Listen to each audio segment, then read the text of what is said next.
Sejam muito bem-vindos ao nosso estudo de hoje. Já vamos direto ao ponto. A nossa análise de hoje foca no material da quarta-feira, 13 de maio, e o tema central é incrível: louvor, confissão, pedidos e ação de graças.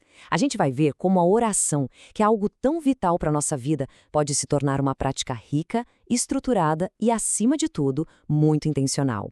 Bom, vamos mergulhar nisso. Nossa agenda de hoje é super clara. Vamos passar rapidamente pelo modelo de oração, a prática do louvor, confissão e perdão, os pedidos, a ação de graças e terminar com um momento de reflexão. A ideia aqui é perceber logo de cara que oração não é só uma lista de desejos jogada ao acaso, mas sim uma conversa com começo, meio e fim. Então, começando com a primeira parte, o modelo de oração. Aqui a gente vai olhar para a base bíblica dessa nossa comunicação com o divino. O material vai direto aos ensinamentos de Jesus lá no livro de Mateus, capítulo 6, dos versículos 5 a 15. A palavra nos ensina: "E quando orarem, não sejam como os hipócritas, mas feche a porta e ore ao seu pai que está em secreto." A essência revelada aqui é belíssima, sabe? Orar é literalmente conversar com Deus como a gente conversaria com um grande amigo. Nós podemos fazer isso a sós, com a nossa família ou na igreja. O problema é que muitas vezes as orações acabam virando só um botão de emergência ou um pedido de favores. Mas o texto nos lembra que Jesus nos ensinou a orar por muito, muito mais. Isso ilustra de forma brilhante a teoria na prática. O estudo nos convida a ler a oração de Daniel, no capítulo 9, dos versículos 4 a 19, justamente para identificar as diferentes partes do que forma uma oração completa. Quando lemos as palavras "Ah, Senhor, Deus grande e temível que guardas a aliança e a misericórdia", fica muito claro que uma conversa madura com o Criador tem componentes bem específicos e muito bem ordenados. E que componentes são esses? O texto organiza em 4 passos essenciais que precisamos incluir na nossa rotina: louvor, confissão, pedidos e ação de graças. O que isso significa para a gente? Reforça que não dá para pular direto para a nossa lista de necessidades. Existe um caminho a ser percorrido, uma preparação verdadeira do coração. Isso nos leva à segunda parte de hoje, a prática do louvor. Vamos entender o que realmente quer dizer oferecer esse primeiro pilar. A definição que a fonte nos dá é bem cirúrgica. Louvor é a adoração expressa por quem Deus é e como Ele é. Percebem o detalhe? O foco aqui é 100% na identidade e na grandeza do caráter divino, e não no que nós queremos ou precisamos. É aquele momento sagrado de tirar os holofotes de nós mesmos. Para colocar isso em prática, o estudo recomenda fortemente a leitura do Salmo 100, que diz: "Celebrai com júbilo ao Senhor todas as terras. Servi ao Senhor com alegria." Esse é um cântico maravilhoso recomendado pelo estudo para quem deseja ver como a adoração pura era expressa em toda a sua glória. O texto também nos instiga a considerar os vários nomes do Senhor para guiar esse louvor. Ele deve ser exaltado por ser o nosso Redentor, Salvador, Consolador, Médico, Bom Pastor, Alfa e Ômega, a nossa rocha, entre tantos outros listados.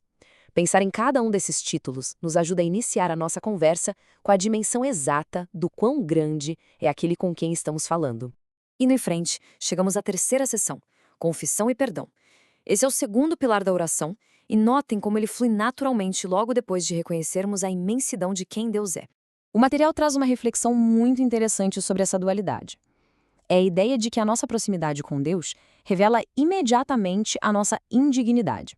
É pura lógica.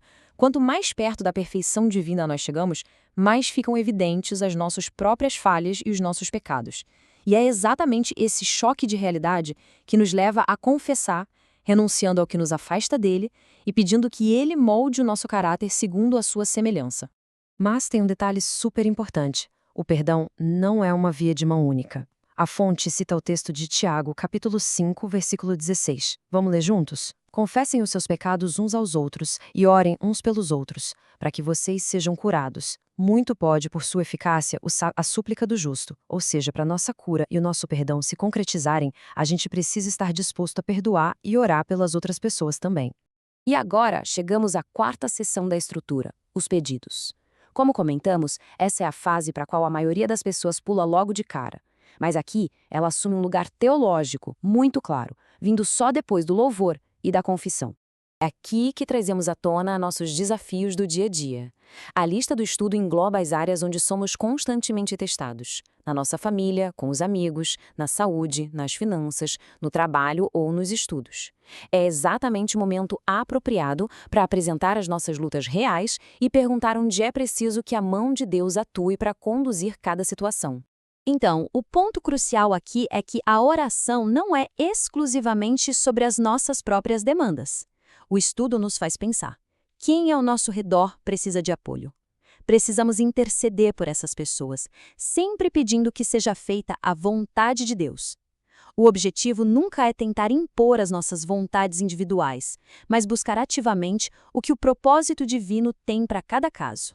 O que nos leva para a quinta sessão, Ação de Graças. Vamos falar agora sobre o poder transformador da gratidão, o elemento essencial que fecha esse ciclo incrível de comunicação.